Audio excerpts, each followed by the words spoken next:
자, 여러분, 신자가 세상을 이기는 방법인데 신자가 세상을 어떻게 이길 것이냐.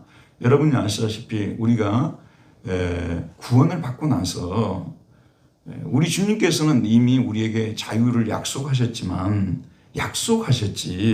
자동적으로 우리에게 자유가 주어지고 평화를 약속하셨지 자동적으로 예수 믿으면 평화가 오는 게 아니에요. 그걸 여러분 잘 알고 있어야 돼요. 말하자면 죽는 날까지 투쟁을 통해서 자유를 쟁취하고 평화를 쟁취해가는 것이 신앙생활이거든요. 이 점을 우리가 잘 생각을 해야 되는 거예요. 그러기 위해서는 우리가 구원을 받았잖아요. 구원을 받았는데 우리가 어떤 상태에 있는지 그걸 우리가 잘 알고 있어야 돼요. 여러분 잘 아시다시피 우리가 예수를 믿으면 법적으로 의인이라고 인정을 받는 거예요. 그걸 법정적 칭이라고 하죠. 법적으로 의롭다고 인정을 받는 거예요. 그러나 아담이 물려준 그 원죄가 그 죄성이 우리에게 사라져버리는 것은 아니에요. 그래서 여러분들 진짜 하나님은 그 자식 가만 안 둬 이런 표현을 쓰잖아요. 막 속에서 프로이드가 말했던 대로 뭐 온갖 막 생각이 막 괴롭히는 사람을 향하여서 심리적으로 막 복수하려고 하는 그런 생각들이 막 솟구쳐 오르잖아요. 어떤 분들은 그렇게 생각하는 거예요. 구원을 받았으면 우리에게 그런 마음이 없어져야 된다고 말하는 것이거든요. 그분들은 신앙의 ABC도 모르는 사람들이에요. 이게 신앙의 ABC도 모르는 사람들하고는 논의할 필요가 없어요. 그런 사람들은 항상 뭘 가지고 사람들은 미혹하냐 그러면요. 너희들이 아직도 성령 체험을 못했기 때문에 성령 세례를 받지 못했기 때문에 아직도 그런 죄가 여러분들을 괴롭히고 있고 그 죄에서 빠져나오지 못한다고 거짓말하고 있는 거예요. 완벽하게 잘못 가르치는 것입니다. 그러면 여러분이 아시다시피 다윗은 어떻게 되는 거예요? 다윗은 믿음이 좋은 정도가 아니라 특별히 좋은 분 아니었어요? 그렇죠, 여러분? 하나님께서 우리아 안에 바세바 외에는 이렇게 책망할 것이 없었다고 할 정도로 그런 사람이었음에도 불구하고 그와 같은 엄청난 죄를 간음죄에다가 살인죄를 범한 사람 아니에요. 그렇기 때문에 그리스도인의 삶을 어떻게 그리스도인을 어떻게 규정하느냐에 따라서 싸움의 그 방향과 싸움의 그 수단들을 우리가 갖출 수가 있는 거예요. 이 ABC도 안 돼 있는 분들하고는 대화를 나눌 수가 없어요. 어떻게 예수 믿는 사람이 되고 그럴 수 있느냐고.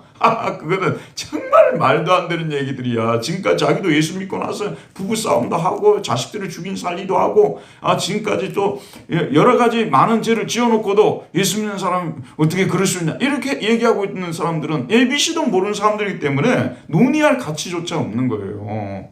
예수를 믿어도 우리가 가만히 있는다고 해서 자유와 평화가 우리에게 주어지는 게 아니에요. 투쟁을 해야 됩니다. 그럼 뭐가 투쟁의 대상이 있어야 되잖아요. 궁극적으로 우리는 사탄과의 투쟁을 벌여야 되는 거예요. 사탄과의 투쟁을 우리 벌여야 되는데 사단이 우리를 넘어뜨릴 때 사용하는 무기들, 수단들이 무엇인가를 정확하게 알아야 되는 거예요. 사단이 우리를 무너뜨릴 때 사용하는 무기, 그럼 우리 약점을 여러분도 씨름 경기를 본다든지 무슨 레슬링을 본다든지 이런 걸 보면 항상 상대의 약점을 노리고 그 약점을 가지고 상대를 공격하잖아요. 근데 우리는 치명적인 약점을 가지고 있어. 비록 우리가 구원을 받았다 하더라도 예수를 믿고 구원을 받아서 법적으로 하나님의 자녀가 되었다 할지라도 우리는 치명적인 약점이 있어요. 그게 뭐예요? 죄의 본성이에요. 탐욕이에요. 죄의 본성이고 탐욕이에요. 그러니까 이 본성과 우리는 죽을 때까지 싸워야 되는 거예요. 그래서 우리 하나님께서 우리에게 주신 모든 그 은혜의 선물들을 이 탐욕이 다 못쓰게 만들어버린 거예요. 잘못된 방향으로 나아가도록 만들고 그만큼 가졌으면 감사해야 되는데 감사하는 사람은 적고 불평하는 사람은 더 많아요. 왜냐하면 이 본성 자체는 감사를 몰라요. 만족을 몰라요. 그 정도 가졌으면 만족하고 감사해야 되는데 인간의 본성은 감사하고 만족할 줄을 몰라요. A라는 사람이 아파트를 가지고 그런 대로 잘 살고 있어요. 너무 좋아요. 그런데 어제 제가 수지를 갔거든요. 수지를 갔는데 거기 신방을 갔어요. 갔는데 들어가는데 롯데캐슬입니까? 그 새로 지어졌는데 와 이게 날개를 단 것처럼 중앙을 딱 이렇게 하고 양쪽을 날개를 단 것처럼 이렇게 아파트를 지었더라고요.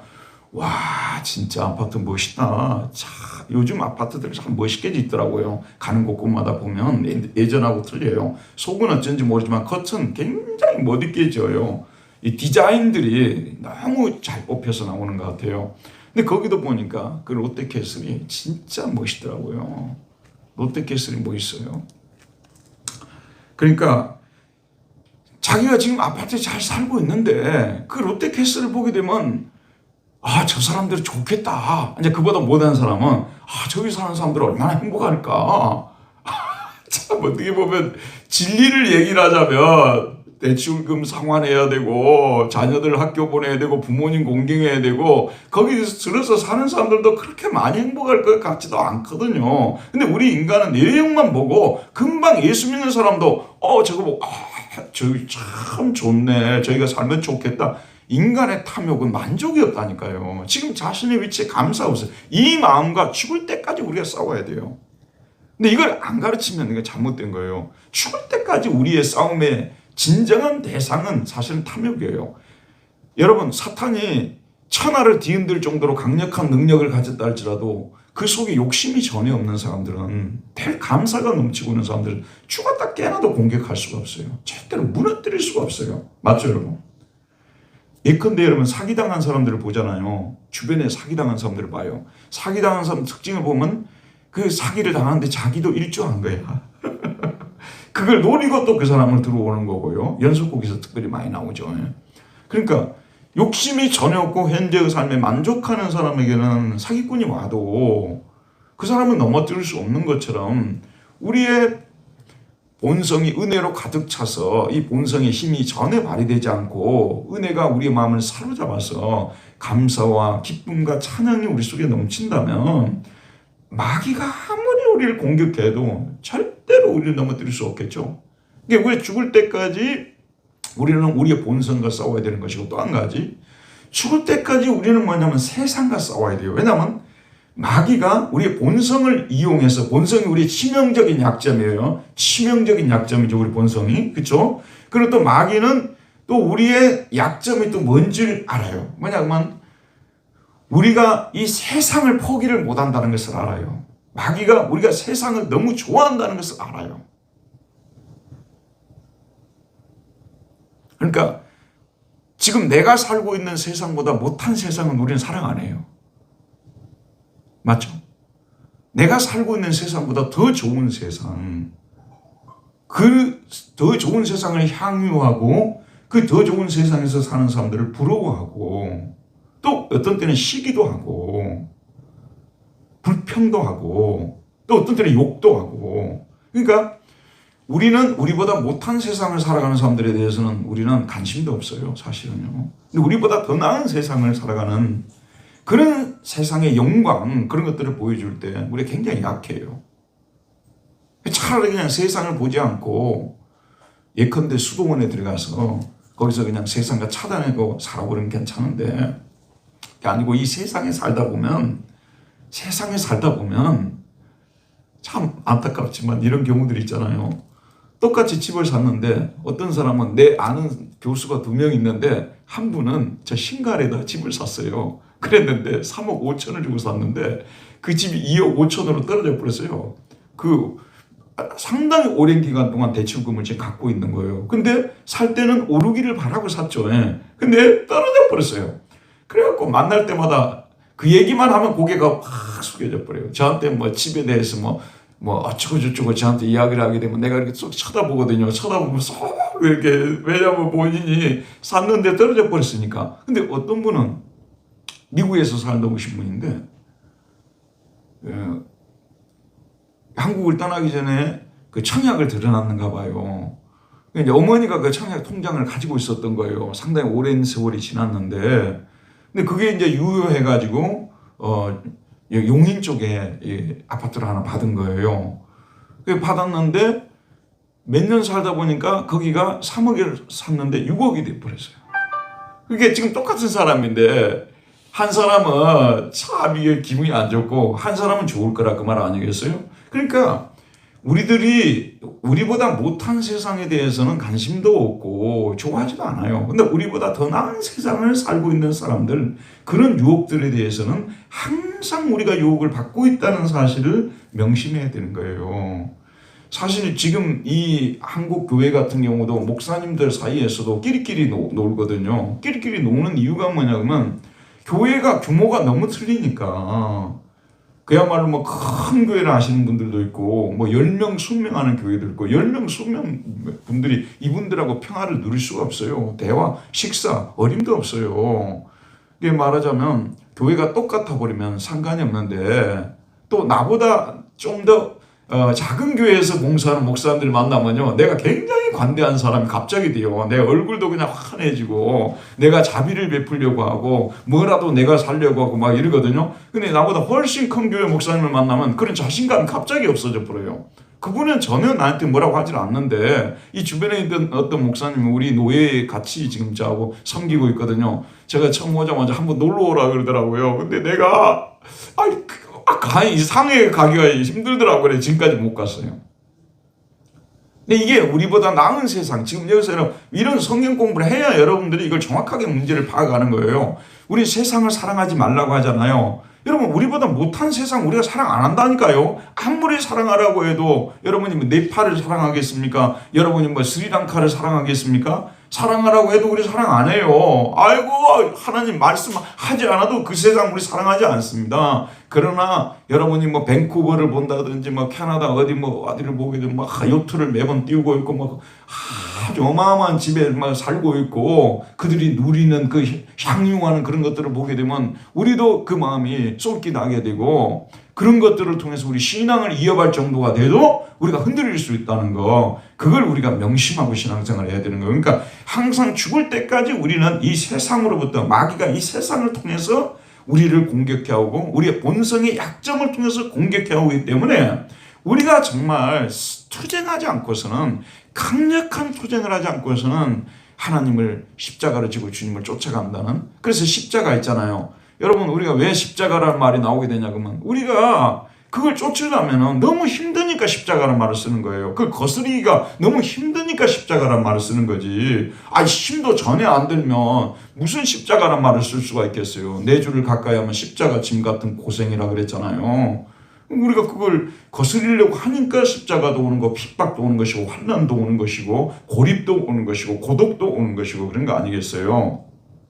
멀쩡한 세상에 살면서도요, 우리는 진리 안에서 살려고 발버둥을 쳐야 되고요, 이 세상의 구조가 어떻게 돌아가고 있는지 그걸 갖다가 우리가 잘 진단하고 그 맥을 짚고 나갈 수가 있어야 되는 거예요. 그래야만 그 결론이 뭔지 아세요? 그 결론이 우리가 결국은 이런 세상의 유혹이나 이 본성의 약점으로 인해서 사탄에게 유혹을 받아 넘어지지 않으면 그 결론이 우리 마음속에 기쁨과 평화가 주어지는 거예요. 자유가 주어지게 되는 것이고, 사실 세상 사는데 나는 방 한 칸에서 그냥 살아도 전혀 문제가 없다는 사람에게 물질이 유혹이 되겠습니까?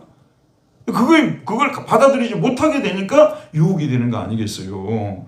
그래서 이 세상은, 우리가 죽을 때까지 이 세상은 우리의 원수가 된다는 사실을 깨달아서, 아까 말씀드렸지만 나보다 지금 못한 세상을 사는 사람들이 아니라 나보다 잘 사는 세상을 사는 사람들이 죽을 때까지 우리의 유혹거리가 되고 우리를 갖다가 이렇게 그리스도에게서 떠나게 만든다는 것을 아시고 우리가 대처하고 나가야 된다, 그 말이에요. 그럼 오늘은 이제 우리가 이 세상을 그러면 어떻게 이길 것이냐? 그러면 주님께서는 이런 세상을 이길 수 있는 방법을 우리에게 가르쳐 주지 않으셨느냐? 아니에요. 세상을 이기는 방법을, 그 수단을, 무기를 우리에게 가르쳐 주신 것이거든요. 그것이 무엇인지 한번 보도록 하겠습니다.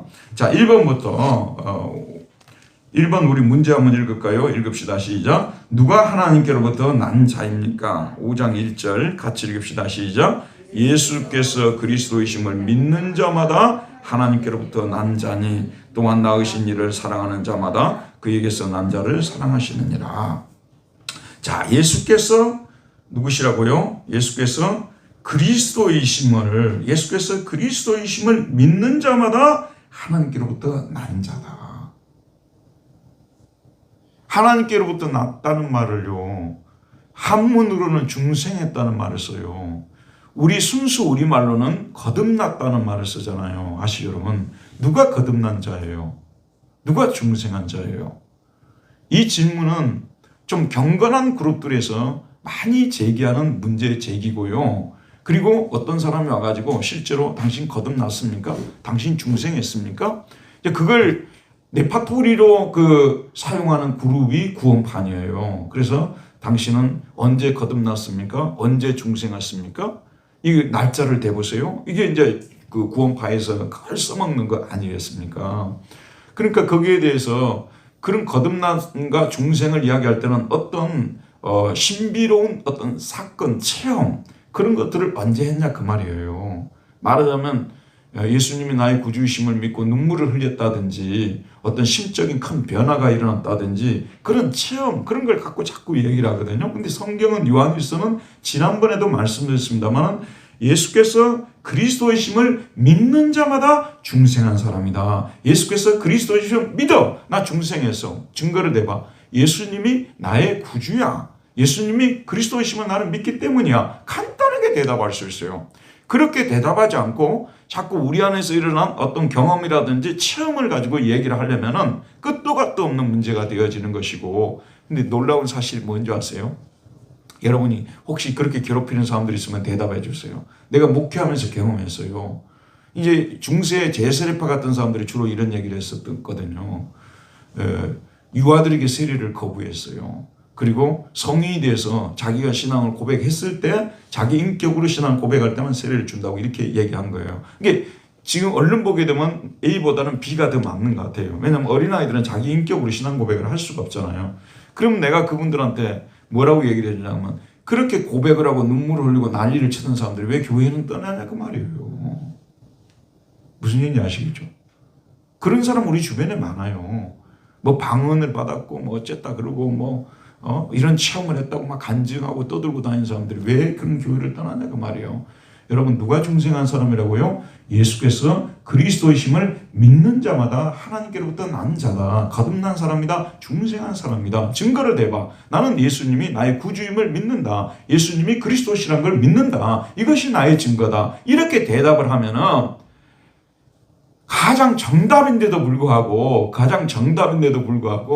이렇게 하면은 뭔가 나의 권위가, 영적 권위가 그렇게 크게 드러나는 것 같지가 않거든. 내가 거듭날 때 이러이러한 사인들이 막 났다고 얘기를 해줘야 내가 뭔가 포민하고 영적으로 좀 상당한 사람인 것처럼 보이는데 예수 그리스도가 나의 구주시다. 예수님이 그리스도시고 예수님이 메시아다. 나의 구주고 그렇게 우리가 고백을 하게 되면 콩은 안 나지만 사실은 이게 답이에요. 예수께서 그리스도이심을 믿는 자마다 누구에게서 났다고 했어요? 하나님께로부터 난 자들이다. 다른 말로 거듭난 사람들이다. 중생한 사람들이다. 이해하시겠죠? 이걸 보셔야 된다는 거죠. 자, 그 다음에 잠깐 보시기 바랍니다. 조금 더 설명을 할게요. 그런데 당시에 유대인이든지 헬라인이든지 우리는 지금 그 시대 속에 살지 않았기 때문에 사실은 실감 있게 우리가 이걸 경험하지 못해요. 그런데 그 시대는 세상을 구원할 그 메시아 있잖아요. 세상을 구원할 메시아는 이 메시아를 갖다 히라보로 그리스도라고 하잖아요. 크리스토스.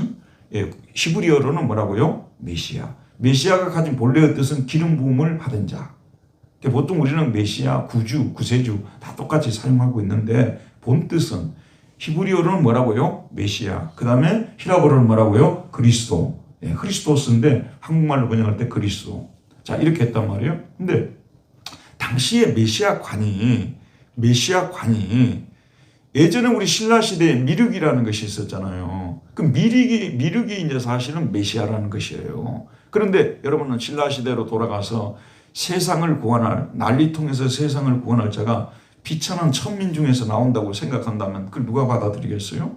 그 당시에 헬라 문화에서 또 유대 문화에서는 그리스도, 세상을 구원할 메시아, 그 다음에 이 히랍 사람들은 이 메시아를 소테르라고 했어요. 구세주라고 불렀어요. 구세주, 소테르. 여기는 메시아라고 불렀고. 그런데 이 메시아는 그리스도 다 똑같은 말이에요. 이 메시아는 절대 사람의 모습을 입고 올 수 없다는 거예요. 이 육은 당시 어떤 세계관 속에 살고 있었다고 했죠? 육은 더럽고 영은 깨끗하다는 헬라의 철학이 지배하는 그런 시대 속에서 살고 있었어요. 그러니까 육은 더러운 거예요. 육은 있다가 사라져 버리는 것이고 죽음과 함께 해체돼 버리는 것이고 영혼은 뭐죠? 영혼은 남아서 불멸한다고 영혼 불멸설이라고 하잖아요. 그런 세계관 속에 살고 있었단 말이에요. 그런데 하나님의 아들이 세상을 구원할 메시아가 이 사람의 더러운 몸을 입고 왔다는 이 사실에 대해서 유대인들도 받아들이지 않고 헬라인들도 받아들이지 않은 거예요.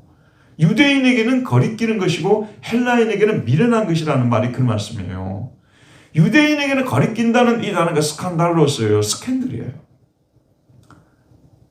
정우성이 좋아해요? 정우성이가 갑자기 스캔들이 났다. 그럼 사람들이 다 피하겠죠. 맞죠? 어떻게 메시아가 사람의 모습을 입고 올 수 있냐고 말이에요. 이거는 스캔들이에요. 유대인들에게는 스캔들이에요. 자기 민족을 구원하고 이방인들을 심판할 메시아를 그들은 몇천 년 동안 기다려왔지 않습니까? 그런데 그 메시아가 더러운 사람의 몸을 입고 왔다는 거예요. 어떻게 받아들이겠어요?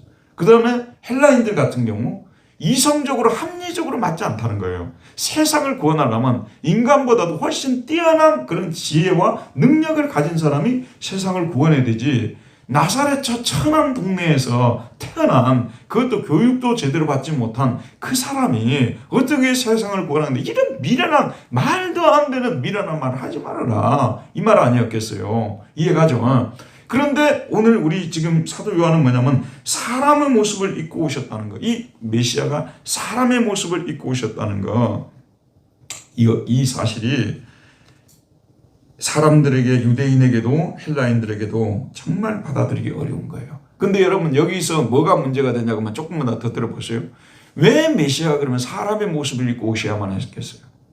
왜 우리 인간의 육체를 입고 이 세상에 오셔야 됐겠어요? 하나님께서 가드맨이라고 해요. 가드맨. 하나님으로서 사람이 되신 그 사람의 속죄 제사를 번제로 태워드리는 그 제사를 통해서 우리의 죄를 용서해 주신다는 것을 구약의 제사 제도를 통해서 이미 가르쳐 주신 거예요. 반드시 사람의 모습을 입고 오신 분이 하나님이시지만 사람의 모습을 입고 오신 분의 속죄 제사를 통해서 우리 인간의 죄가 속함을 받는다는 것을 성경이 정해놨기 때문에 예수님께서 사람의 모습을 입고 오신 거예요. 그런데 만약에 이 사실을 부정해버리게 된다면 사실 아담이 물려준 원죄도 받아들이지 않는 것이에요. 인간은 스스로 죽었다. 인간들은 스스로 그 중에 어떤 사람이라 하더라도 스스로 힘으로 구할 수가 없는 상태에 떨어지게 된 거예요. 그래서 하나님이 구해줘야 되는데 그 하나님이 사람의 모습을 입고 와야 그 우리를 위해서 속죄의 제사를 드려주셔야만이 구원을 받았어요. 그래서 결국은 예수님이 사람의 모습을 입고 오셨다는 이 사실, 메시아가 그리스도가 사람의 모습을 입고 왔다는 얘기는 결국은 뭐냐, 우리 죽을 수밖에 없는 원죄, 죄인임을 우리가 고백하는 것을 말하는 거예요. 여러분도 제사함의 은혜를 받은 사람들의 공통점 뭐겠어요? 주님이 십자가에서 하나님이신 예수님이 사람의 몸을 입고 이 땅에 오셔서 나를 위해서 십자가에서 피 흘려 돌아가시지 않으셨다면 내 죄가 사함받지 못했을 것이다. 그러니까 유대인이든 헬라인이든 자기들이 죽을 죄에 걸려 있다는 이 치명적인 죄를 가지고 태어난다는 것을 죽어도 안 믿는 거예요. 이해가죠? 근데 우리는 뭐냐면 우리가 치명적으로 죽을 수밖에 없는 죄를 가지고 태어났기 때문에 예수님께서 사람의 모습을 입고 이 땅에 오셔야만 했다는 것을 받아들일 수 있다는 말씀입니다. 그래서 예수님이 그리스도이심을 믿는 자는 결국은 자기가 죄인임을 고백하는 자이고, 정말 내가 얼마나 치명적인 죄를, 죽을 수밖에 없는 죄를 가지고 태어난 사람인가를 고백할 줄 아는 사람이에요. 여러분, 은혜라는 것이 뭡니까? 여러분, 저 사람이 은혜 받았다. 그럼 어떤 감정에 무슨 변화가 왔다든지 신비적인 체험을 했다든지 그걸 은혜 받았다고 말하는 게 아니에요. 은혜 받았다는 것은 하나님이 하나님 되심을 알고요, 예수님이 예수님 되심을 알고 내가 어떤 존재인가를 아는 것이 은혜 받았다는 거예요. 오늘 목사님 은혜 많이 받고 갑니다. 또다시 제가 얼마나 형편없는 존재인가를 깨닫고 돌아갑니다. 하나님이 저와 같은 사람은 그럼에도 너무나 사랑한다는 사실을 깨닫고 돌아갑니다. 그게 은혜 받았다는 뜻이에요. 이해하겠죠? 이게 목사가 설교할 때 말씀의 선포는 하나님이 정말 우리와 같은 죄인을 예수님 보내주셔서 용서해 주신 자비로우시고 은혜로우신 분이시라는 이것을 선포하는 것이고, 인간은 절대로 자기의 힘으로서 자기의 노력으로서 선한 사람이 될 수 없다는 것, 우리가 그리스도인이 되었음에도 불구하고 여전히 죄를 짓고 있고 우리가 여전히 하나님 보시기에 실망스러운 행동을 하는 사람들이라는 것을 깨우쳐 주어서, 그래서 하나님의 은혜를 다시 한번 잊고 저는 돌아갑니다. 이게 은혜 받았다는 뜻이에요. 교회의 선포가 그렇게 돼야 되는데, 그래서 하나님 되심, 인간의 인간됨에 대해서, 인간의 죄인됨, 하나님의 하나님 되심을 선포하지 않는 설교는 그건 진정한 의미에서 설교가 아니에요. 그거는 인간의 어떤 사상을 전달하는 거지 설교가 아니에요. 설교는 원래 하나님이 어떤 분인가를 전해주는 것이고, 그 하나님이 우리 인간을 위해서 무슨 일을 했는지, 우리 인간이 그 예수를 믿음을 통해서 어떠한 일들이 일어나는지 이것을 가르쳐주고 깨우쳐주고 기억나게 하고 반복해서 그래서 사실 알려주는 것이 설교거든요. 그리고 어떤 목사님이 와서 설교를 해도 사실은 목적은 다 그걸 위해서 설교를 해야 되는 거예요. 근데 이 목적을 떠나버린 설교는 설교가 아니에요. 그냥 인간의 말이지 절대로 설교가 아닙니다. 여러분 그걸 명심하고 들어야 되는 거예요. 자, 그래. 자, 2번을 보도록 합시다. 2번은 같이 읽을까요? 읽읍시다. 시작. 또한 아들을 낳으신 하나님을 사랑하는 자마다 누구를 사랑합니까? 자, 아들을 5장 1절에 보면 또한 낳으신 이를 사랑하는 자마다 그에게서 난 자를 사랑하느니라. 이 말은 무슨 얘기냐면, 하나님을 사랑하는 자, 아버지 하나님을 사랑하는 자는 누구도 사랑한다는 거예요? 아버지 하나님을 사랑하는 자는 누구도 사랑한다는 거예요? 아들도 사랑한다는 거죠. 그러니까 아들을 사랑하는 자는 또 누구를 사랑하는 거예요? 아버지를 사랑하는 거예요. 여러분, 하나님을 본 적이 있어요, 없어요? 우리가요? 본 적이 없죠. 그러나 빌립에게 그랬잖아요. 나를 본 자가 누구를 보았다고 말했어요? 하나님을 보았다고 말했습니다. 그러니까 하나님을 사랑하는 자는 그 아들도 사랑하고, 그 다음에 아들을 사랑하는 자는 누구도 사랑하는 거예요? 하나님도 사랑하고. 여기서 지금 문제가 뭐죠? 유대인들 보세요.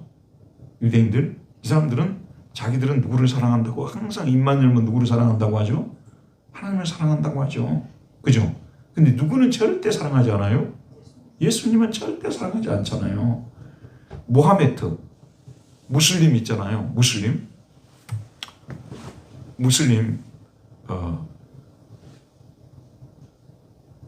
유해석 교수가 있어요. 총신대 신대원. 이슬람권에서 오랫동안 사역을 했어요. 근데 이분이 이슬람 특강을 유튜브로 많이 올려놨어요. 여러분들 시간 되시면 보시기 바랍니다.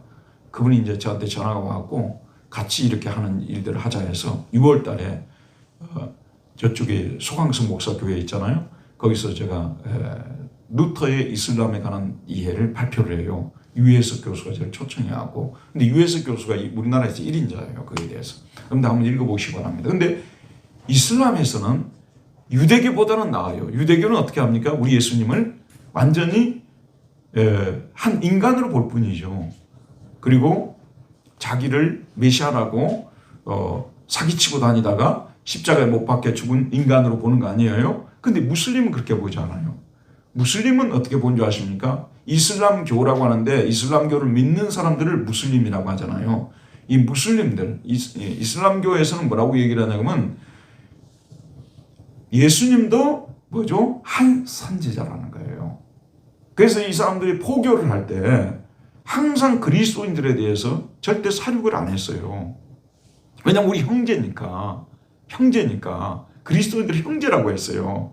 그런데 마호메트는 예수보다도 더 뭐죠? 큰 선지자이고 더 온전한 계시를 가지고 온 선지자라고 보는 거예요. 이해하겠죠? 그러니까 그 사람들은 우리 기독교에 대해서 호의적이에요. 역사가 그렇게 증명을 하고 있어요. 십자군 전쟁도 기독교인들이 먼저 거기로 들어간 거지 이슬람들이 기독교인들을 갖다가 이렇게 먼저 침공을 해온 것은 아니거든요. 물론 정복 전쟁을 할 때 코란이냐 칼이냐 이걸 가지고 마호메트가 그런 잔인한 짓들을 했습니다만은 전체적으로 보게 되면은 마호메트도 선지자고 예수도 선지자인데 예수는 마호메트보다 한 단계 떨어진 선지자로 보는 거예요. 마호메트야말로 가장 완전한 계시를 전달하는 가장 뛰어나고 가장 완성된 계시자로 보는 것이죠. 그리고 신은 누구밖에 없냐면 알라 신밖에 없어요. 알라 외에 다른 신이 없다. 알라 외에 다른 신이 없다. 마호메트는 그의 선지자다. 그 사람들의 일개명이에요. 항상 그 사람들은 뭐냐면 알라 외에 다른 신이 없다. 마호메트는 선지자다. 이렇게 계속 그 사람들은 항상 얘기를 하고 다니는 거예요. 그러니까 이 사람들은 삼위일체 하나님을 믿질 않아요. 그래서 이 사람들은 유일신을 믿는다고 해요. 그 유대교도 유일신이고 그 다음에 이슬람도 유일신이에요. 우리는 삼위일체 하나님을 믿어요. 이해하겠죠?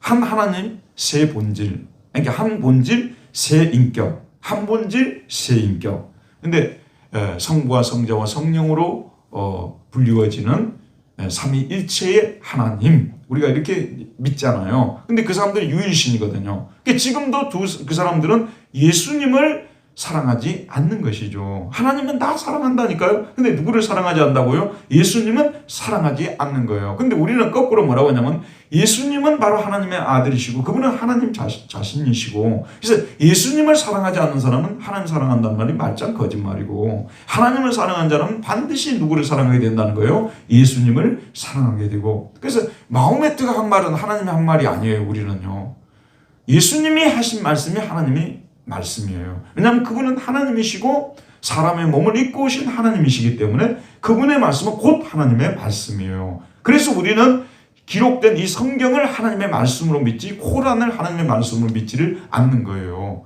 유대교인들이 지금 이 사람들은 성경을 이야기하지만 예수는 말하지 않기 때문에 우리는 그들이 말하는 하나님을 믿는 것이 아니라는 거예요. 잘 이 유대교와 이슬람교와 무슬림은 형제가 아니라니까요. 잘 알아야 돼요. 지금도 이 사람들은 이스마엘이 자기들의 조상이라고 보잖아요. 유대교에서는 이삭이 자기들의 조상이라고 보고 있고요. 그죠? 근데 우리는 성부와 성자와 성령 삼위 하나님으로 계시는 삼위 하나님을 믿는 그런 사람들이기 때문에 예수 사랑 곧 하나님 사랑, 하나님 사랑 곧 예수 사랑, 이렇게 하나님 말씀 곧 예수의 말씀, 예수의 말씀이 곧 하나님의 말씀, 이렇게 우리는 믿는 자들이라는 거. 이 기본 진리들이 왜 중요하냐 그러면요, 평소 때는 이런 것이 중요하지 않아요. 그러나 여러분들이 이런 유일신, 우리 삼위일체 신에 대한 공격은 초대교회에서부터 항상 있어 왔어요. 항상 있어 왔어요.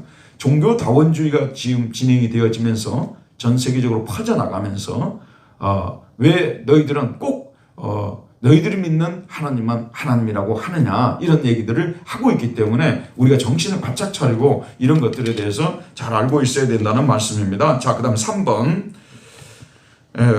우리가 어떻게 할 때에 우리가 하나님 자녀를 사랑한 줄 압니까? 2절입니다. 2절 읽읍시다. 시작. 우리가 하나님을 사랑하고 그의 계명들을 지킬 때에 이로써 우리가 하나님의 자녀를 사랑하는 줄을 아느니라. 우리가 하나님의 자녀들을 사랑한다 그 말이에요. 근데 하나님 사랑하고 그의 계명을 지켜야 되는 하나님의 자녀들을 사랑한다는 것이죠. 그러니까 우리 형제 자매들을 사랑한다 이렇게 얘기를 하면서, 형제 자매들을 사랑한다고 하면서 하나님도 사랑하지 않고 그의 계명들을 지키지 않는다면 하나님을 자녀들을 사랑하는 사람들이 아니죠.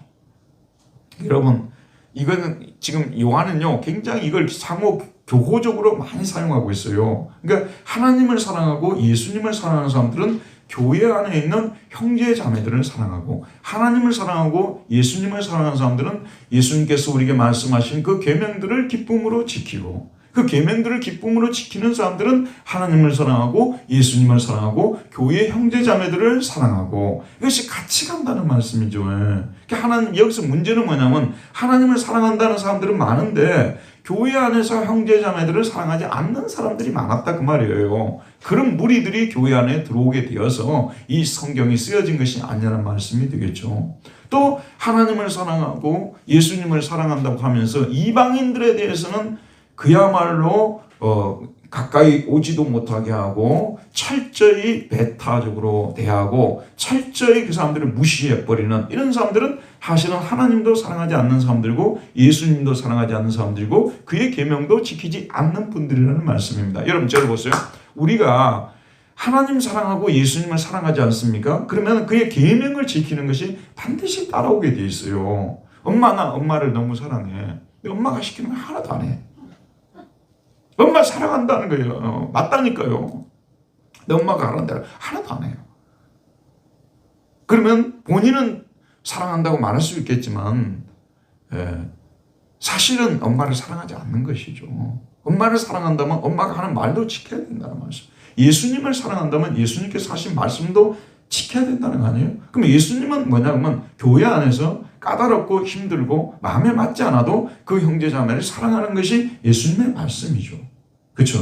그래서 자꾸 여러분도 말을 붙이려고 노력해야 되고 가까이 가려고 노력해야 되고 그러니까 이 순모임도 자꾸 이렇게 멤버들을 좀 바꾸어서 사실은 돼야지 되는데 이제 나중에 이제 내년도에는 조금씩 바꿔보려고 그렇게 생각하고 있습니다. 어쨌든 이렇게 되고 그 다음에 또 한 가지 형제 자매를 사랑해야 된다는 말을 할 것도 없지만 이방인들에 대해서 어떤 태도를 가지느냐 굉장히 중요한 포인트예요. 여러분 유대인들이 저지른 아주 그 잘못된 죄 있지 않습니까? 예를 들어서 히틀러 있잖아요. 히틀러가 유대인들에 대해서 정말 편집증 환자처럼 600만을 갖다 살해했지 않습니까? 그것이 절대로 불가능한 일이었는데 해서도 안 되는 일이었는데 그 일이 왜 일어나게 됐냐면 너무 그 유럽에 여러분 비엔나 아시죠? 프로이드 아시죠? 프로이드 유대인이에요. 프로이드 유대인이라니까요. 이게 빈 쪽에 그 유대인들이 그 집성촌이 있었던 거예요. 그 많이 모여서 살았어요. 근데 가는 곳곳마다 그 사람들은 경제적으로 장악을 해버리는 거예요. 탁월한 실력을 가지고 있으니까 다들 잘 사는 거예요. 유럽 그 유대인들이요. 근데 이 사람들이 문제점이 뭐냐면 그걸 가지고 자기네들끼리 그 사람들이 체데카라는 말이 있어요. 원래 의라는 단어인데 체데카라는 말을 이 사람들이 좋아해요. 그게 뭐냐면 구제예요, 구제. 근데 이 사람들의 구제는 자기 동족 구제. 왜냐하면 그 구약 성경에 보면 자기 동족에 대해서 구제할 것이 많이 나오니까 철저한 구제도 자기 동족 구제라는 게 절대 자기들끼리 너무 이걸 갖다가 그냥 자기들끼리 그러니까 누가 예를 들어서 제가 그 독일에 살면서 봤거든요. 중국인들이 식당을 한다 그러잖아요. 독일의 작은 마을에도 중국 식당이 들어가 있어요. 한국 식당은 없어요. 중국 식당은 다 들어가 있어요. 우리 한국은 개인 플레이에 능해요. 근데 중국 사람들은 함께 일하는 것에 능해요. 그래서 어떤 사람이 그 중국 식당을 한다 그러면 중국인들이 다 도와줘요. 나중에 또 자기들이 도움받고 또 다시 도와줘요. 유대인들은 꼭 그렇게 했어요. 근데 중국인들은 유대인들만큼 그래도 다른 한국인들이나 이런 사람들에 대한 중국 사람들이 되게 나를 좋아했어요. 제가 잘생겨서 그랬는지 모르지만 가면은 뭐 콜라도 공짜로 주고 콜라 거기는 콜라 하나만 사도요 2,000원 이렇게 줬어요. 샀어요. 이 콜라 하나만 사도요. 근데 공짜로 주고 그랬다고. 그 사람들이 늘 저한테 그래 살짝 이야기해요. 우리는 일본인들은 되게 싫어해. 근데 한국인들은 좋아해요. 이렇게 얘기를 해요. 일본인들이 너무 많이 죽였잖아. 만주 사변 이런 걸 통해서. 그런 얘기를 해요. 근데 중국인들은 그래도 좀 열린 사람들이에요. 바깥에 나가면 이방인들을 좀 돌아보고 그러는데 유대인들은 철저한 섹터 공동체이에요. 자기들만. 그러니까 요한이 지금 하는 얘기가 뭐냐면 하나님은 우리 유대인뿐만 사랑하는 것이 아니라 이방인들도 사랑하는 온 인류를 사랑하시는 하나님이신데 그래서 하나님을 사랑하는 사람은 이웃을 사랑하는 그 말씀 있잖아. 하나님을 사랑하고 이웃을 사랑 율법이 요약 아니에요. 근데 이웃을 사랑하는 그 속에는 유대인들에게는 자기 동족의 이웃만 사랑하라는 얘기예요. 저 말 알겠죠? 그게 아니고 이웃은 거기서 그 이웃은 이방인들까지 심지어는 이방인들 중에서도 죄인들까지 그 사람들까지 사랑하라는 것이 주님의 말씀이라는 거예요. 그러니까 예수님은 사실은 그런 사람들을 구원하기 위해서 이 땅에 오셨지 않냐 그 말이에요. 예수님은 십자가는 유대인들만 위해서 진 것이 아니라 이방인들을 위해서도 진 거 아니냐는 그런 말씀이죠. 예수님의 죄 용서는 유대인들만 용서하는 것이 아니라 이방인들의 죄도 용서하는 거 아니냐는 그런 말씀이에요. 왜 제가 이걸 설교 시간마다 강조를 하냐 그러면요. 잘못하면 우리 기독교인들이 교회 안에 있는 사람들만 사랑하는 공동체로 변해버릴 수가 있는 거예요. 그건 매우 위험한 거예요. 우리 바깥에 있는 사람들에 대해서 늘 긍휼히 여기는 마음을 갖고 그들이 까다롭고 그들이 또 우리가 놀기 싫고 좀 모자라고 부족하고 해도 늘 그 사람들을 어떻게 하면 하나님께로 이끌 수 있을까? 이 정신이 없다면 우리는 정말 요한이 지적한 지금 바로 그런 사람들 속에 우리가 들어가 있는 거예요. 굉장히 여러분 조심해야 돼요. 우리가 사람하고 놀 때도요. 사실 이제 나이가 들면 들수록요, 좀 이렇게 복잡하고 힘들고 그런 사람들하고 안 놀고 싶어요. 나부터 그래요. 나부터도 그래요. 누구나 다 자기 마음에 좀 맞는 사람하고 놀려고 하고 대화도 나누려고 교제도 나누려고 하지, 좀 까다롭고 힘든 사람들하고 안 하려고 하거든요. 근데 그럴 때마다 우리는 십자가 앞에 가야 되는 거예요. 그래서 이런 마음이 올바른 마음인가 하나님 앞에서 살피고 늘 주변에 이와 같이 사실 예수 안 믿는 사람들이 예수 안 믿는 사람답게 사는, 예수 안 믿는 사람처럼 그렇게 사는 것은 당연한 거예요. 예수님이 누구신지를 모르기 때문에. 그래서 그들이 술, 담배 먹고, 그러니까 술, 담배 마시고 이런 사람들 교회 못 오게 하면 놀 사람이 사실은 없는 거예요. 이해 가시죠? 그러니까 이래서 걸러내버리고 저래서 걸러내버리면 교회 누가 오겠냐, 그런 말씀 아니겠어요? 그렇기 때문에 여기서는 첫째는 형제사랑, 우리 교회 안에서 형제자매 좀 까다롭고 힘이 들어도 서로 사랑하는 그 말씀, 그 예수님 말씀이죠. 또 한 가지는 바깥에 있는 이방인들, 이런 사람들에 대해서도 우리는 정말 사랑해야 된다는 것을 말씀해 주고 있는 거예요. 유대인들이 당시에 못했던 게 그거예요. 그러니까 이런 사람들이 교회에 들어와가지고 자꾸 이제 자기들 진영을 만들어버리고 당파를 만들어버리고, 그래서 문제가 생긴 거 아니겠어요, 초대교회가요. 그 다음에 몇 번입니까? 4번이죠. 자, 읽읍시다. 시작. 우리가 하나님을 사랑하는 사람의 사실을 무엇을 통해 입증할 수 있습니까? 자, 몇 절이죠? 3절. 같이 읽읍시다. 시작. 하나님을 사랑하는 것은 이것이니 우리가 계명들을 지키는 것이라. 자, 우리가 하나님을 사랑한다는 것을 무엇을 지킴을 통해서 입증해야 되는 거예요? 계명들을 지키는 거예요. 그러면 여러분, 계명들을 하게 되면 항상 사람들이 혼란을 겪어요. 목사님, 그러면 유대인들이 지키던 그 신명기에 나오고 민수기에 나오는 그런 법들을 우리도 오늘날 다 지켜야 됩니까? 그러면 여기 올 때 이미 여러분 양하고 소를 가지고 왔었어야 돼요. 그게 말도 안 되게 가르치는, 그 사람들 지키는 절기를 우리가 다 지켜야 됩니까? 예수님께서 그런 계명으로부터 우리를 자유케 하기 위해서 오셔서, 우리는 사실은 그런 계명하고 사실은 관계가 없는 사람들이 됐어요. 근데 그 계명을 가르친 것은 임시적으로 잠정적으로 그 계명을 가지고 그 사람들을 구속했던 거예요. 묶어놨던 것이죠. 이는 마치 아이들이 너무 어릴 때는 부모가 몇 가지 계명들을 가지고 묶어놓는 거 아니에요. 근데 다 성장해버리고 나면 그걸 지금도 이야기하면 아이들이 딱 쳐다보면서요, 내가 몇 살인데 그러세요? 이렇게 나온다 그 말 아니겠어요? 그러니까 그리스도가 오심을 통해서 우리는 구약의 그런 계명들로부터 사실 해방된 사람들이에요. 저 말 알겠죠? 그런데 그 계명들을 우리가 해방되었음에도 불구하고, 그럼 하나님을 어떻게 섬기고 이웃을 어떻게 섬겨야 됩니까? 사랑해야 합니까? 그것이 바로 십계명이에요. 그러니까 모든 계명은 십계명으로 요약이 되어 있다는 말씀이 되겠죠. 저 하나님 사랑해요 하면서도 바알 앞에 가서 무릎을 꿇는단 말이에요. 하나님 사랑하는 게 아니겠죠. 하나님을 사랑한다 하면서도 하나님의 이름을 망령되이 일컫는단 말이에요. 아니겠죠. 그러니까 최소한 하나님 사랑하는 것과 이웃 사랑하는 것을 최소한으로 응축시켜 놓은 것이 있잖아요. 그게 바로 십계명이에요. 그러니까 우리가 계명을 지킨다는 말은 십계명을 지킨다고 생각하면 딱 맞는 거예요. 하나님을 사랑하고 이웃을 사랑한다. 그러니까 하나님을 사랑하는 사람들은 여러분들이 십계명을 하나님께서 안 지키면 죽인다 해서 지켜요? 아니면 아버지가 나를 이렇게까지 구원해 주신다, 이 정도의 계명을 지켜야 드려야 된다고 해서 지켜요? 1번이 맞아요? 2번이 맞아요? 2번이 맞죠. 2번이. 이해하시겠죠? 그러니까 아직도 율법에서 해방되지 않은 사람들은 안 지키면 구원을 못 받고 안 지키면 심판을 받아 죽는다는 생각을 가지고 이 계명을 대하고 있어요. 그런 사람들은 꽝이에요. 완벽하게 잘못된 것이고요.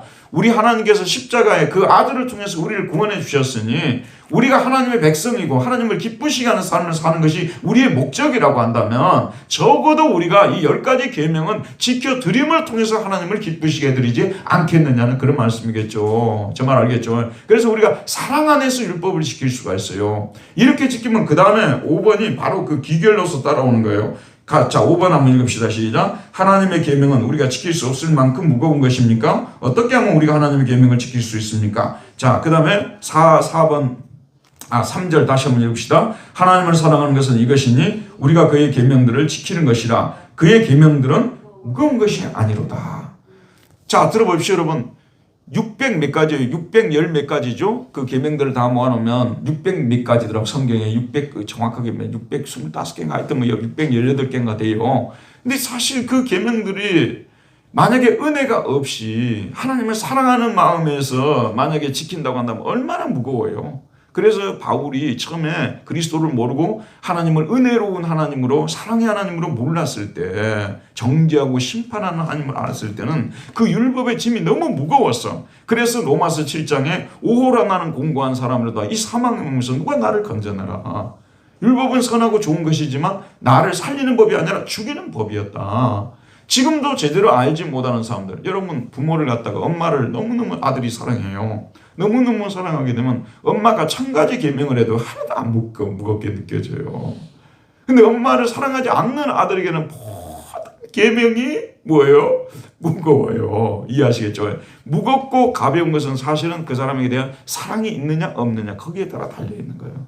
하나님을 사랑하고 정말 예수님을 사랑하는 사람은, 이웃을 사랑하는 사람에게는 이 계명이 전혀 무거운 것이 아니에요. 그리고 그 계명이 10가지로 요약이 됐다고 했죠? 이 10가지로 요약이 됐는데 사랑하는 사람에게는 설령 10가지가 아니라 100가지라고 해도 무겁지는 않다니까요. 500가지라고 해도 무거운 것이 아니에요. 근데 사랑이 없는 사람, 하나님을 사랑하지 않는 사람에게는 모든 것이 다 무거운 거 아니겠어요? 공부해라. 공부에 눈을 뜨고 자기 장래를 위해서 자기가 스스로 잠 안 자고 공부해야 되겠다고 하는 사람들에게는요, 부모님이 공부해라 말 안 해도 자기가 알아서 다 하게 돼 있어요. 그러나 공부가 죽어라고 하기 싫은 사람들, 왜 날마다 나만 보면 공부하라고 하는지 그냥 죽겠다고 하는 거예요. 여기는 공부를 안 해서 죽겠고 여기는 공부하라 해서 죽겠고, 이런 일이 벌어지잖아요. 문제는 사랑이에요. 율법은 사랑이 있으면 율법은 지켜져요. 사랑이 없으면 율법은 지켜지지 않는 거예요. 맞죠, 여러분? 문제는 사랑이에요. 그래서 여러분, 왜 우리는 십자가를 매번 쳐다보라 그러냐면요, 우리는 십자가를 찾아봐야만 진정한 하나님의 사랑을 깨달을 수가 있어요. 십자가를 바라보지 않고서는요, 진짜 하나님이 나를 사랑하는지 사랑하지 않는지도 잘 확신도 잘 안 될 수가 있고요. 또 내가 꽤 많이 사랑하는 사람인 것처럼 또 과대 포장이 될 수가 있어요. 십자가 앞에 서게 되면 죽을 수밖에 없는 죄인이었다는 사실이 드러나게 되고, 그래서 십자가로부터 우리는 사랑을 깨닫는 거죠. 그 사랑이 우리에게 임하게 되게 되면 계명들이 전혀 무거운 것이 아니에요. 요한은 지금 계명이 안 무겁다고 얘기를 하거든요. 바울은 그러면 왜 무겁다고 얘기를 하냐고 하면 그런 거듭난 상태가 아니었고, 당시에 그 바울은 그 다메섹 그 선상에서 율법의 종으로 살았던 사람들 아니겠어요? 그러나 주님을 만나고 난 후에 사랑이 그를 지배하게 될 때 율법은 전혀 무거운 것이 아니었다는 거, 그걸 우리가 생각해야 된다는 말씀입니다. 그 다음에 6번. 자, 6번 읽읍시다. 시작. 누가 세상을 이길 수 있습니까? 우리는 세상을 무엇으로 이길 수 있습니까? 그랬습니다. 4번이죠. 4절 읽읍시다. 시작. 무릇 하나님께로서 난 자마다 세상을 이기느니라. 세상을 이기는 승리는 이것이니 우리의 믿음이니라. 자, 여러분, 두 가지를 얘기를 하고 있어요. 누가 세상을 이긴다고 했어요? 하나님께로부터 난 자들. 그래서 여기서 거듭남이 중요한 거예요. 중생이 중요한 것입니다. 예. 복음을 전해서 그 사람이 예수를 믿게 하는 거 있잖아요. 예. 거듭난 사람. 거듭난 사람이 세상을 이기는 것이에요. 그러면 세상을 이기지 못하고 세상 속에 파묻혀 사는 사람들은, 사실은 그 사람들은 심지어는 교회를 나오고 있어도 교회에 중생한 사람들이 아니죠. 중생한 사람들은 더 나은 세상을 가지게 됐잖아요. 더 나은 세상. 이 세상은 잠시 사라진다는 것을 알기 때문에 세상에 가끔 유혹을 받고 넘어지기도 하겠지만 속히 돌아와서 더 나은 세상을 바라보기 때문에 세상을 이길 수가 있다는 것이죠. 또 누굽니까? 세상을 이기는 승리는 이것이니 우리의 뭐라고요? 믿음이니라. 예. 세상과 예수님과의 그 관계를 요한복음보다도 정확하게 말씀한 곳이 없을 거예요. 그 요한복음을 썼던 저자가 바로 사도 요한이고, 또 이 지금 요한일서를 쓰고 있는 저자도 사도 요한이에요. 근데 여러분, 분명한 사실은 무엇이냐면 우리 기독교가 감정 이전에 항상 사실을 붙잡고 나가야 돼요. 십자가에서 예수님께서 원수마귀를 이기셨어요. 원수마귀를 이기고 죽음을 이기셨어요. 세상을 이기셨어요. 아멘 하시죠? 그것은 사실이에요. 마치 1945년 8월 15일에 일본이 항복했잖아요. 그런데 필리핀에 숨어있던 필리핀의 일본 사람들 있잖아요. 고립되어 있던 일본 사람들은 여전히 일본이 세계를 지배하고 있는 줄 알고 있었어요. 이미 패전했는데. 이해하시겠죠? 우리나라도 산중에 있었던 사람들, 숨어 살던 사람들은 8.15 해방이 된 줄을 몰랐을 거예요. 근데 우리가 항상 붙들고 나야 될 것은 무엇이냐면 예수의 힘으로 이긴다는 그것보다도 더 중요한 것이 뭐냐면 예수께서 이미 십자가에서 마귀를 이기고 죄를 이기고 세상을 이기셨다는 이 사실을 붙잡고 나가야 되는 거예요. 예수님이 이기셨다는 사실, 그리고 이 세상의 주인은, 들어보십시오. 이 세상의 주인은 예수님이시라는 거. 예수님은 온 세상의 주인으로 세움을 받았다는 사실을 알게 돼요. 그래서 이 세상을 항상 들어보십시오. 예수님이 세상의 주인이고 이 세상은 예수님께 봉사해야 되고 예수님을 섬겨야 되는 거예요. 이 부분에서 자, 들어보세요. 굉장히 이제 오늘 중요한 성경 공부 이 부분, 핵심적인 부분을 제가 말씀드릴게요. 예수님이 십자가에서 마귀를 이겼다고 말씀드렸죠. 세상을 이겼다는 말씀이에요. 이 세상은 누구의 지배하에 있는 것입니까? 이 세상은 마귀의 지배하에 있는 것이 아니라 누구의 지배하에 있죠? 예수 그리스도의 지배하에 있어요. 이 세상의 왕은 누구십니까? 예수 그리스도시죠. 그러니까 이 세상은 누구를 섬겨야 되는 거예요? 예수 그리스도를 섬겨야 돼요. 과학자는 과학을 하면서 예수님을 섬겨야 되고, 그 다음에 수학자는 수학을 하면서 섬겨야 되고, 또 돈을 버는 사람들은 돈을 벌음을 통해서 예수님을 섬겨야 되고, 문화활동을 하는 사람들은 예술활동을 하는 사람들은 그것을 통해서 예수님을 섬겨야 되는 거예요. 우리 최미영 권사님처럼 저렇게 하면서 예수님을 섬겨야 되는 거예요. 이해하겠죠? 예. 그런데 수많은 사람들이 사실은 이 세상에 있는 것들을 가지고 예수님을 섬기지 않고 자기를 섬기고 마귀를 섬기고 이렇게 한다는 말씀이에요. 그럼 이제 조금 더 한 가지만 중요한 얘기를 제가 하도록 할게요. 이 세상을 우리가 이기는 비결이 있잖아요. 우리의 믿음이라고 말씀을 드렸죠. 근데 뭐 우리의 믿음, 이 말은 좀 모호한 말이에요. 믿습니다 하면 그러면 세상이 이겨집니까? 여기서 더 중요한 원리를 알아야 돼요. 아까 말씀드렸대로 십자가에서 예수님이 세상을 이겼다는 이 사실을 알아야 되고, 세상은 누구의 통치를 받아야 되는 거예요? 지배를. 예수님의 지배를 받아야 돼요. 그럼 우리 세상의 것을 가지고 누구를 섬겨야 되는 거예요? 예수님을 섬기는 데 사용을 해야 되는 거예요. 저 말 알겠죠? 세상 것을 가지고 누구를 섬기는 데 사용해야 된다고요? 예수님을 섬기는 데 사용해야 돼요. 그러면 우리가 세상에 안 지는 거예요. 이긴다는 말이 딴 말이 아니에요. 이 세상에 있는 것들을 가지고 주님을 섬기는 데 사용해야 되는 거예요. 여러분들이 예를 들어 우리 정문희 권사는 피아노를 치셨는데 주님을 섬기는 데 이것을 사용해야 되는 것이고, 여러분들 물질이 있으면 주님을 섬기는 데 사용해야 되는 것이고, 그 다음에 여러분들이 재능을 가졌으면 주님을 섬기는 데 사용해야 되는 것이고, 세상에 있는 것들을 가지고 주님을 섬기는 데 사용을 하면 되는 거예요. 그런데 들어보십시오. 어디에서 문제가 나오냐. 이게 이제 제가 가끔씩 말씀드리는데 이게 이제 유명한 말이거든요. 예. 요거는 사용이라는 뜻이에요. 사용.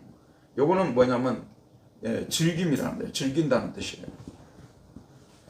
들어보십시오. 이게 이 아우구스티누스가 한 얘기거든요. 아우구스티누스가 뭐냐면 즐거움 있잖아요. 내가 즐거움을 얻기 위해서는 누구에게 나가서 즐거움을 얻느냐면 세상으로 나가서 즐거움을 얻으려 하지 마라 그 말이에요. 하나님께로부터 나가서 하나님과 교제를 나누면서 즐거움을 가지라 그런 말씀이에요. 여러분 즐거워하고 싶어요? 마음이 즐거워지고 싶어요? 그러면 세상으로 나가지 말고 하나님에게 나가서 하나님과 교제를 나누면서 즐기라는 거예요. 이제 영어로 이거 enjoy죠. 이건 use고, 여러분 잘 아는데 use고, 이거는 enjoy 아니에요? 즐기라는 말씀이에요. 하나님을 즐기라고 말하고 있어요. 하나님을 즐기라. 하나님을 즐기라는 그 말은 다른 말이 아니라 내가 너무 마음이 우울하고 힘들고 고통스러울 때 세상으로 나가서 해결하려고 하지 말고 하나님 앞에 나가서 찬송하고 기도하고 그러면서 내 마음의 즐거움을 얻으려고 하라 그런 말씀이에요. 이해가죠? 그 다음에 이 세상은 뭐냐 그러면 이 세상은 제약된 세상이라고 우리가 말하지만 이 세상은 하나님의 것이고 이 세상의 것들을 가지고 하나님을 위해서 사용을 해야 되는 거예요. 이해하시겠죠? 그러니까 우리가 아까 말한 재능이 있으면 하나님을 위해서 사용하고, 또 돈이 있으면 하나님을 위해서 사용하고, 이해하시겠죠? 주의 계명을 이루기 위해서 사용하고, 예술적인 재능이 있으면 하나님을 사용하고, 문화를 가지고 하나님을 위해 사용하고, 사용하는 것, 세상은 사용하기 위해서 존재하는 것들이지 즐기기 위해서 존재하는 것들이 아니에요. 21세기에 여러분 한번 보세요. 우리나라가 전 세계에서 13등으로 잘 산다고 하지 않습니까? 지난번 승교사님 와서 말씀하실 때 깜짝 놀랐던 것이 이 샤워를 할 수 있는, 수돗물로 샤워할 수 있는 세계 인구의 퍼센트가 10%밖에 안 된다고 하더니 충격을 받았어요. 그분이 유엔에 있었기 때문에 이런 걸 아는 것 같아요. 그런데 우리가 얼마나 잘 삽니까? 우리가요. 그런데 잘 살면 잘 살수록 우리에게는 더 세상을 즐기고 싶은 욕구가 올라오게 돼 있다니까요. 그래서 어떻게 쓰든지 돈 벌어가지고, 어떻게 쓰든 시간 내가지고, 어떻게 쓰든지 놀러 가면서 세상을 더 누리고 싶은 거예요. 저도 많이 누려봤어요. 근데 그 누리는 것은 진짜 순간이라고, 순간. 그래서 여행 갔다가 우리 집에 올 때가 제일 기쁘더라고요. 어디 나갔다가 우리 집에 싹 들어오면 분당이 이렇게 좋은데 내가 뭐하러 나갔을까? 이런 생각을 하는 거예요. 세상은 누리도 끝도 같도 없는 거야, 이게. 이해가 가겠죠. 예. 그런데 현대인들이, 우리도 이제 너무 지쳐있고 너무나 또 나름대로 우울하고 하기 때문에 가끔씩 나가서 바람도 쐬고, 그걸 누가 뭐라고 하겠어요? 그러나 그것이 하나님을 앞에 나가서 하나님 앞에서 하나님과 교제를 가지면서 즐거워하고 기뻐하는 이런 것들은 10%밖에 안 되고, 여기가 90이 가 있다면 그거는 잘못되어 있는 거 아니겠어요? 이게 참다운 기쁨, 참다운 행복은 하나님과 관계 속에서 온다는 거, 세상과의 관계를 통해서 오는 게 아니라니까요. 여러분, 아무리 예술활동을 많이 하고 아무리 문화활동을 많이 하고요, 아무리 많이 놀러 다녀도요, 여러분 속에 진정한 즐거움은 만들어지지 않는다는 것이 성경 말씀이에요. 이해하시겠죠? 단지 여러분들이 그런 목적으로 가는 거예요. 내가 너무 지쳐 있었고, 내가 육체적으로 너무 힘든 상황이고, 또 가족들끼리 또 나름대로 또 시간도 갖고자 해서 잠시 동안 다녀온다는 그런 생각들을 가지고 세상에 나가야 되는 거지, 그것이 목적이 돼가지고 완전히 쏙 빠져버릴 정도가 된다면, 그래서 예배 드리는 것조차도 문제가 되고 이렇게 된다면 완벽하게 이건 세상을 누리는 삶이고 세상을 이기는 사람이 아니라 세상에 진 삶을 살아가는 거 아니겠습니까? 무슨 얘기가 알겠죠? 그럼 앞으로 여러분들이 결심하자고, 우리가 하나님과 그런 관계를 인조이하는 법을 배워야 되는 거예요. 하나님과 관계를 계속 인조이하는 거예요. 그러니까 내가 진짜 즐거움은 하나님과 관계 속에서 온다는 것을 명심해야 된다는 말씀입니다. 그리고 이 세상을 우리가 부정하면 안 돼요. 이 세상 것들을 사용을 해서 하나님을 기쁘시게 하는 쪽으로 가게 되면, 같은 물질이 있었어요. 근데 그 물질을 가지고 세상에 노는데 사용했을 때와 하나님께 드리고 하나님의 일을 하는데 사용했을 때 어떻습니까, 여러분? 얼마나 차이가 날까요? 훨씬 더 우리 마음속에 기쁨이 있고 보람을 느끼고 그러지 않겠습니까? 그러나 하나님과 관계없는 일에만 돈을 다 쓰고 다녔단 말이에요. 나중에 보면 정말 인생을 왜 이렇게 어리석게 살았을까? 남는 것도 하나도 없고, 참 이 말이 어르신이 아주 명언을 한 거예요. 그래서 우리 그리스도인들은 하나님과 관계에서는 인조의 관계로 되어 있는 거예요. 즐기는 관계고, 세상과의 관계는 사용의 관계로 되어 있다는 것을 여러분 명심하시고, 그러면은 세상을 이길 수 있어요. 우리 세상을 이기면 우리의 믿음이라고 아무리 믿음 외친다고 해서 세상이 이겨지는 게 아니에요. 원리를 알고 이겨야 되는 거예요. 세상은 우리가 하나님을 섬기는데 사용하라고 이 세상을 준 것이라는 거예요. 이 세상을 즐기라고 준 게 아니라는 말씀이에요. 진정한 즐기면 하나님과 그런 관계에서 찾아야 된다는 이 사실. 우리가 연약하기 때문에 오늘 가르쳐 준 대로 그대로 다 못해요. 여러분도 다 세상을 즐기고 싶은 마음 다 있어요. 백화점 돌면서 좋은 물건도 사고 싶은 마음도 생기고 그런 것들이 있어요. 그러나 항상 명심해야 될 것은 무엇이냐 하면, 이 세상은 사용하기 위해서 준 것이지 즐기라고 준 것이 아니라는 이런 생각을 가지고 산다면 우리가 세상을 지금보다 훨씬 더 많이 이기면서 살아가는 사람들이 된다는 것입니다. 자, 7번. 우리가 세상을 이기기 위해서 어떤 사실을 확신해야 합니까? 5번 같이 읽읍시다. 시작. 예수께서 하나님의 아들이심을 믿는 자가 아니면 세상을 이기는 자가 누구냐? 예수께서 하나님의 아들이심을 믿는 자. 예수께서 하나님의 아들이심을 믿는 자에게는 누가 함께 하십니까? 하나님이 그 사람에게 누구를 보내주십니까? 성령님을 보내주시죠. 성령님이 오셔서 우리를 도와주시면 우리가 세상을 이길 수가 있다는 말씀이죠. 근데 예수를 우리가 이름을 부르지 않냐고, 예수님이 하나님의 아들이심을 부정하는 상태에서는 성령님이 오시지 않고, 성령님이 오시지 않은 상태에서는 세상을 이길 수 없다는 이 사실, 오늘 말씀 통해서 다시 한번, 세상은 여전히 우리가 이 땅에 살아가는 동안 굉장한 것을 줄 것처럼 약속하고 있지만, 부귀와 명예와 모든 것을 줄 것처럼 약속하지만 사실은 주는 게 아무것도 없다는 말씀. 아까 말씀드린 그 수지에 들어갈 때 롯데캐슬 있잖아요. 우리가 거기서 거기 들어가지 말라는 법은 없어요, 성경에서. 그러나 사용하기 위해서 거기서 먹고 자고 거동하고 사용하기 위해서 거기에 들어가야 된다는 그런 말씀이에요. 그 속에 들어가면 막 행복이 넘쳐나고 막 너무너무 좋은 일들이 매일 그거는 완전히 말도 안 되는 그 생각이라는 그런 말씀 아니겠어요? 사용하기 위해서 거기 간다면 문제가 없는 거예요. 그러나